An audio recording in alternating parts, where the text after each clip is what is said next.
बिस्मिल्लाहिर्रहमानिर्रहीम। अस्सलाम वालेकुम दोस्तों, उम्मीद है आप सब खैरियत से होंगे।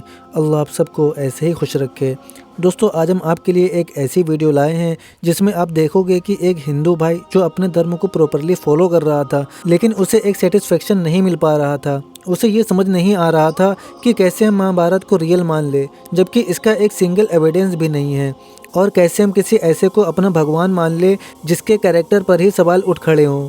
दोस्तों, इस वीडियो को आप लाजमी पूरा देखें, क्योंकि आपको हिंदुइज़्म की वो सच्चाई नज़र आएगी जो आपने पहले कभी नहीं सुना होगा। और अगर आपने अभी तक हमारे चैनल को सब्सक्राइब नहीं किया है तो हमारे चैनल को सब्सक्राइब करें और पास ही में बने बेल आइकन को भी दबा दें, ताकि हमारी आने वाली वीडियो की नोटिफिकेशन आपको सबसे पहले मिले।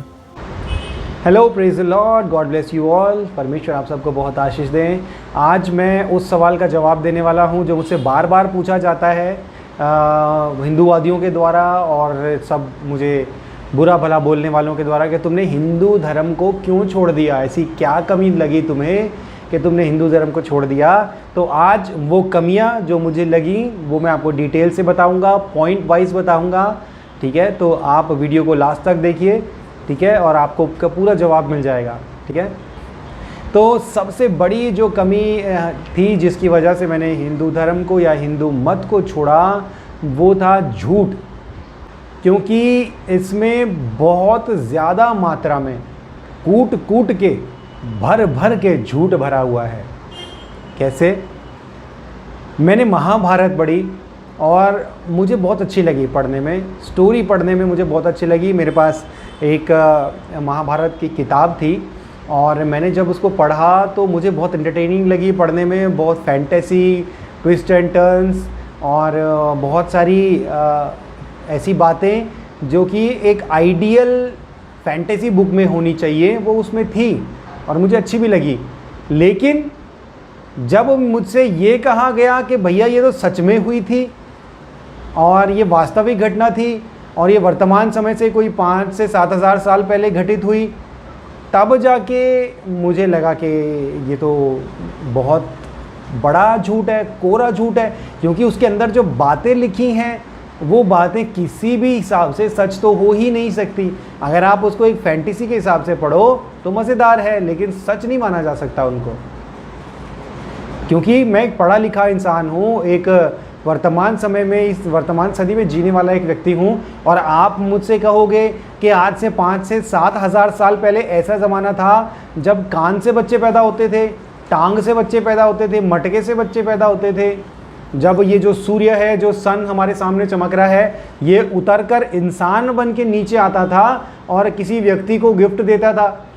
कर्ण को दिया कवच और कुंडल वगैरह। ये जो घटना हुई वो जब मैंने उसमें पढ़ा तो वो मैंने कहा यार, मतलब आप मुझसे ये कहना चाहते हो कि मैं इस बात को सच मानूं कि 5000 साल पहले ये बात वास्तव में होती थी? तो मैं तो इसको नहीं मान सकता। मतलब ठीक है, आप मानते हो तो आप मानो, लेकिन अगर आप मुझे कहोगे कि मैं इसको सच मानूं तो मैं तो नहीं मानूंगा। ठीक है, तो झूठ लिखा है भर भर के, मतलब झूठ भी फैंटेसी बोल सकते हैं इसको, है ना। क्योंकि झूठ तो तब होगा ना जब सच कुछ साबित हो या बोला जाए कि यार ये सच है, तो वो फैंटेसी बोल सकते हैं उसको। लेकिन आप मुझसे कह रहे हो कि भैया फैंटेसी को सच मानो, तो मैं तो नहीं मानूंगा। ठीक है, और कोई भी व्यक्ति जो पढ़ा लिखा इंसान है वो नहीं मानेगा। क्योंकि जो सन है इससे बड़े बड़े गोले आसमान में घूम रहे हैं, है ना। तो अगर सन इंसान बन के धरती पे आ सकता है तो वो तो उससे भी बड़ा इंसान बन के धरती पे आ सकते हैं। ठीक है ना। और करोड़ों की, मतलब 22 करोड़ से ज़्यादा, एक अनुमान अगर लगाऊं मैं तो 22 करोड़ से ज़्यादा लोग जो हैं वो इस युद्ध में मारे गए। हाथी, घोड़े, रथ वगैरह सब जो है 18 दिन के अंदर अंदर ये सब ख़त्म हो गए। और उसके बाद जो है ये सब मर गए, खप गए। लेकिन इनका विज्ञान के पास, पुरातत्व सर्वेक्षण विभाग के पास कोई अवशेष नहीं है। ठीक है ना। तो बहुत से लोगों से मैंने ये बात बोली, वो जो पैरवी करते हैं कि हाँ ये सच में हो, तो कहते हैं कि हम तो जला देते थे जी, हिंदू धर्म में तो जलाते हैं, दफनाते नहीं हैं। मतलब आप मुझे ये कहना चाहते हो कि 18 दिन में 22 करोड़ से ज़्यादा लाशें जलाई गई, यानी एक दिन में 1 करोड़ से भी ज़्यादा लाशें जलाई गई। तो इनको जलाता कौन था और इनको जलाने के लिए लकड़ी कहाँ से आई, है ना। तो मतलब इस तरह की बहुत सारी बातें हैं जो मतलब झूठ हैं या फैंटेसी हैं, और आप मुझसे कह रहे हो कि मैं उनको सच मानूं। तो मैं तो नहीं मानूंगा, ठीक है ना। और मैं समझता हूँ कोई भी समझदार इंसान इसको सच नहीं मानेगा, ठीक है ना। हाँ, अगर आप एक अंधभक्त हो और अगर आपको सिर्फ भक्ति करनी है तो ठीक है ना। मेरा भी था, जब तक सब कुछ सही चल रहा था, जब तक जीवन में कोई प्रॉब्लम नहीं थी, मैं भी मानता था, चलता था, कोई प्रॉब्लम नहीं है, ठीक है। कभी सोचा भी नहीं कि सच है या सच नहीं है या कितना % सच है, कभी ज़रूरत ही नहीं, क्योंकि जीवन में सब कुछ सही चल रहा है, ज़रूरत ही नहीं है भाई, ठीक है। किसी को भी ईश्वर बोलना है, घर में सारा कुछ चल रहा है, अपना फैमिली है, कारोबार चल रहा है, घर में सारी चीज़ें पूर्ति हो रही हैं, तो ज़रूरत क्या है ये जानने की ईश्वर क्या है। बस जब मौका मिला हाथ जोड़ दिया, धन्यवाद, धूप अगरबत्ती कर दी, हो गया काम, है ना। तो सच और झूठ का फैसला लेने की ज़रूरत क्या। लेकिन जब जीवन में मुश्किलें आई, जब परेशानियां आई, जब बार बार ईश्वर से मांगने के बाद भी जीवन से परेशानियां नहीं हटी और बढ़ती चली गई, तो दिमाग ये सोचने पे मजबूर हो गया कि क्या मैं एक सही ईश्वर से मांग भी रहा हूँ, क्या मैं जिसके सामने प्रार्थना कर रहा हूँ वो वाकई में ईश्वर भी है या नहीं, ठीक है ना। तो उसके बाद जब सारे सच्चे ईश्वरों को, जब सच्चे ईश्वर के बारे में खोजना शुरू किया, तब जाके पता चला कि सच्चा ईश्वर तो भैया कहीं और ही है, तब जाके पता चला। तो कुल मिला के झूठ, फैंटेसी को आप मेरे ऊपर थोपने की कोशिश कर रहे हो। मुझे याद है बचपन में मेरे पापा बहुत ज़्यादा रामायण, गीता, महाभारत ये सब बहुत पढ़ते थे और हमें भी फोर्स करते थे, पढ़ते भी थे, इनफैक्ट हम पढ़ते भी थे, लेकिन कभी ये दिमाग खोल के सोचने की कोशिश नहीं करी कि जो हम पढ़ रहे हैं वो कितना सही है कितना गलत, कभी सोचा ही नहीं इस बारे में। लेकिन जब जीवन में मुश्किलें आई, जब कठिनाइयाँ आई, जब किस्मत ने जो है कई सारे ऐसे फेसेस दिखाए जो हम नहीं देखना चाहते थे, उसके बाद दिमाग सोचने में मजबूर हो गया ईश्वर कौन है। तब जाके खोजा, तब यीशु मसीह को पाया कि यार यीशु मसीह के अलावा तो और कोई खुदा है ही नहीं, ठीक है। तो ये सबसे बड़ा कारण है। उसके बाद जो दूसरा कारण है मैं बताऊंगा, दूसरा कारण है मॉरल वैल्यूज़, यानी कि गुण। जो आपके जीवन में गुण ऐड होते हैं, यानी कि क्वालिटीज़, आपके कैरेक्टर की क्वालिटीज़ ऐड होती हैं, वो मुझे हिंदू धर्म में नहीं मिली, ठीक है। जब तक मैं एक सो कॉल्ड हिंदू था तब तक मैं सारे बुरे काम करता था, झूठ बोलना, उल्टे सीधे काम करना, ठीक है ना। और मेरे पास कोई रीज़न नहीं था कि मैं ये बंद क्यों करूं, मेरे पास कोई कारण नहीं था कि मैं झूठ क्यों ना बोलूं, क्योंकि कृष्ण जन्माष्टमी आती थी, हम बड़े धूमधाम से मनाते थे, कृष्ण की उपासना करते थे। और कृष्ण तो खुद बचपन से ही झूठ बोलना शुरू कर दिया था।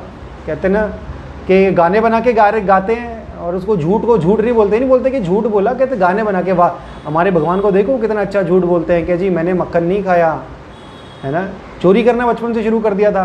तो कौन सी, मैं तो जब जिस भगवान को मैं मान रहा हूँ वो भगवान खुद ही चोरी कर रहा है, खुद ही झूठ बोल रहा है, तो मैं क्यों ना करूँ भैया, मैं क्यों ना करूँ, मुझे कौन रोकेगा। वो भगवान खुद ही रासलीला कर रहे हैं, मेरे भगवान जिनकी मैं उपासना कर रहा हूँ वो तो खुद ही रासलीला कर रहे हैं, तो मैं क्यों ना रासलीला करूँ, मुझे क्यों रोका जा रहा है। मेरे पेरेंट्स और लोग, दुनिया मुझे ये क्यों सिखा रही है कि भैया किसी की लड़की पे बुरी नज़र मत डालो, ये सब मत करो, लड़कीबाजी मत करो। मैं तो बोलूँगा कि भैया मेरे भगवान कर रहा है और मैं उसको मानता हूँ, इतना मानता हूँ कि मैं उसके जैसा बनना चाहता हूँ, तो मैं क्यों ना करूँ, मैं तो करूँगा। झूठ भी बोलूँगा, चोरी भी करूँगा, रासलीला भी करूँगा। और अगर मुझे रोकोगे तो फिर तुम इसका मतलब कि तुम अपने भगवान के भक्त नहीं हो। तो ये कारण था, वैल्यूज़ जो है जीवन में ऐड नहीं होती थी। और उसके अलावा हम राम जी के भी बहुत तगड़े भक्त थे, हम दिवाली मनाते थे हर साल। लेकिन जब राम जी को देखा तो राम जी ने भी, हालांकि इतने तो नहीं थी बैड क्वालिटीज़, लेकिन कमी ये थी कि उनको पता नहीं था, राम जी को पूरी बातें पता नहीं थी, उनको पता नहीं था कि सीता को कौन लेके चला गया, ठीक है ना।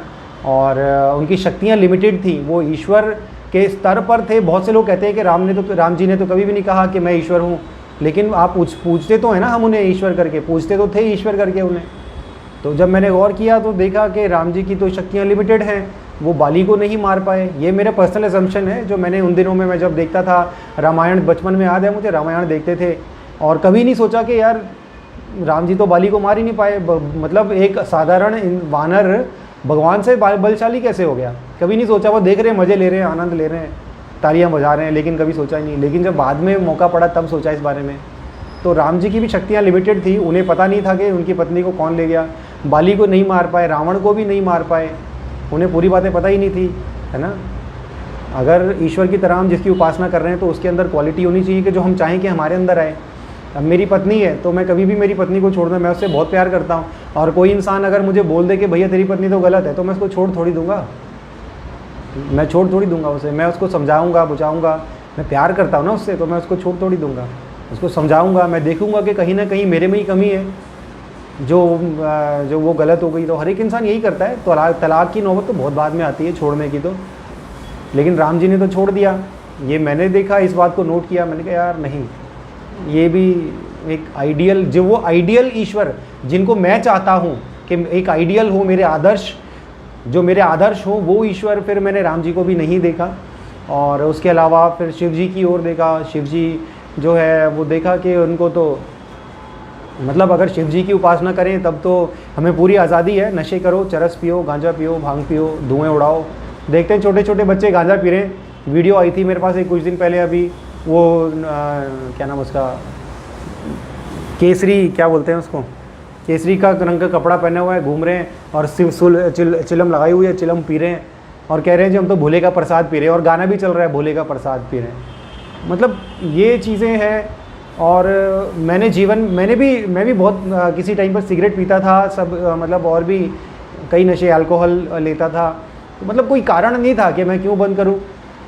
सिगरेट पियो तब तो हम तो जी हमारे भगवान धुआं उड़ाते तो हम क्यों ना उड़ाएं, है ना। तो ये वो क्वालिटीज़ हैं, वो क्वालिटीज़ नहीं मिली, वो गुण नहीं मिले जीवन में जो होने चाहिए, है ना। वास्तव में मेरे अंदर एक अच्छा इंसान था, तो जब भी मैं कोई गलत काम करता था, सिगरेट पीता था, शराब पीता था, तो मेरे अंदर से कोई आवाज़ सी आती थी ऐसे कि नहीं यार ये काम गलत है, ये क्या कर रहा है तू।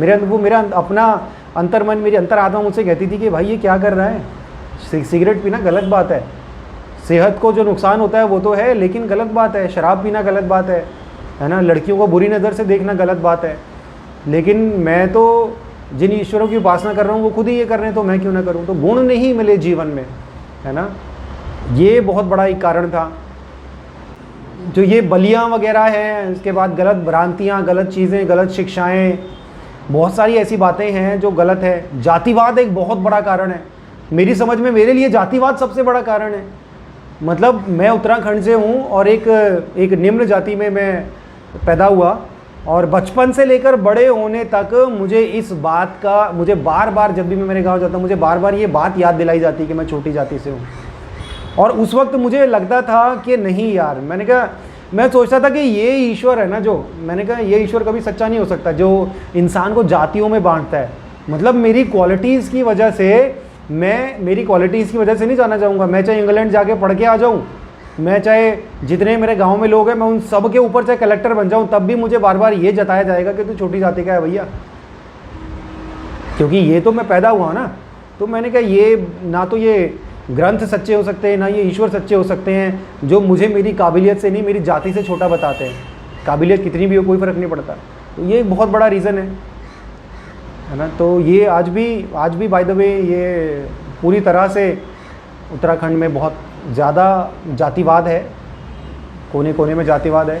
बल्कि मैं तो कहता हूँ इसीलिए ये क्षेत्र तरक्की भी नहीं कर रहा, क्योंकि यहाँ पे एक इंसान दूसरे इंसान से हाथ नहीं मिलाता, इसलिए कि वो छोटी जाति का है। उसके घर में जाके खाता नहीं है, उसके घर में जाके बैठना पसंद नहीं करता, क्योंकि वो छोटी जाति का है। और छोटी जाति वाले जल्दी से बड़ी जाति वालों के घर नहीं जाने की हिम्मत करते। वो सोचते हैं कि यार बड़ी जाति वाले पता नहीं क्या बोलेंगे। तो मतलब कम ऑन यार, हम इस जनरेशन में चल रहे हैं और आप जातिवाद कर रहे हो। तो बहुत से लोगों से मैंने पूछा, मैंने जानने की कोशिश की कि जातिवाद आया कहाँ से। तो कुछ लोगों ने मुझे बोला कि भैया जातिवाद ईश्वर की ओर से नहीं है, इंसानों ने बनाया, ये तो अंग्रेज़ों ने जातिवाद शुरू किया। तो मैंने बोला अगर इंसानों ने शुरू किया और तुम्हें पता है कि जातिवाद गलत है, तो तुम इसको ख़त्म क्यों नहीं कर देते। जातिवाद की वजह से तो धर्म कितने टुकड़ों में टूट रहा है। जो आदिवासी हैं, जो छोटी जाति के लोग हैं, वो तो अपने आप को हिंदू कहते ही नहीं है। वो तो कहते हैं भैया तुम हमें ज़बरदस्ती हिंदू बना रहे हो, हम तो हिंदू है ही नहीं। अभी पीछे एक वीडियो आया था, आदिवासी कह रहे थे भैया तो ज़बरदस्ती हमारी जनगणना कर रहे हैं, पता नहीं 1945 में कि कब ज़बरदस्ती हिंदुओं की बड़ी आबादी दिखाने के लिए उनको ज़बरदस्ती हिंदू बनाया। वो तो कहते हैं हम तो हिंदू है ही नहीं, हमें हिंदू मत गिनो तुम। वीडियो में बाकायदा चिल्ला के कह रहे हैं, वो वीडियो में डाल दूंगा डिस्क्रिप्शन में। तो ये जातिवाद एक इतना बड़ा रीज़न है मेरे लिए। तो ये इतने सारे कारण हैं। इसके अलावा और सारी, जब मैंने ग्रंथों में पढ़ा तो ग्रंथों में मतलब कोई ऐसी बात नहीं है मतलब जिसको पढ़ के आपको लगे कि हाँ इसको पढ़ना है। मतलब आप फैक्ट देखो, मैं एक अंदाजे से कह सकता हूं कि 90% हिंदुओं ने कभी अपने जीवन में कोई ग्रंथ खोल के नहीं पढ़ के देखा, और ना ही उन्हें कभी ज़रूरत महसूस होती है कि उन्हें पढ़ के देखना है। और अगर वो पढ़ के खोल के पढ़ेंगे भी तो उन्हें समझ में नहीं आएगा, उनके पास इतना टाइम ही नहीं है, और ना उनका मन लगेगा, ना उनको रुचि मिलेगी, क्योंकि वो वैल्यू नहीं है। मैं अपना पर्सनल एक्सपीरियंस बता रहा हूँ कि मैंने जब खोल के पढ़ा तो मुझे कोई वैल्यू नहीं मिली, कोई दिलचस्पी नहीं जगी कि मैं क्यों। हाँ, अगर फैंटेसी की तरह पढ़ना है तो महाभारत बहुत अच्छी स्टोरी है, लेकिन अगर आपको वहाँ से कुछ वैल्यू निकाल के लानी कि आपके जीवन में क्या सीख मिलती है, तो आपको कुछ नहीं मिलेगा। भाई भाई आपस में लड़ मरे, और ईश्वर खुद कृष्ण भगवान ने बोला कि भैया अपने भाई से जाके लड़ो, अपने भाई को मारो, किस लिए? प्रॉपर्टी के लिए।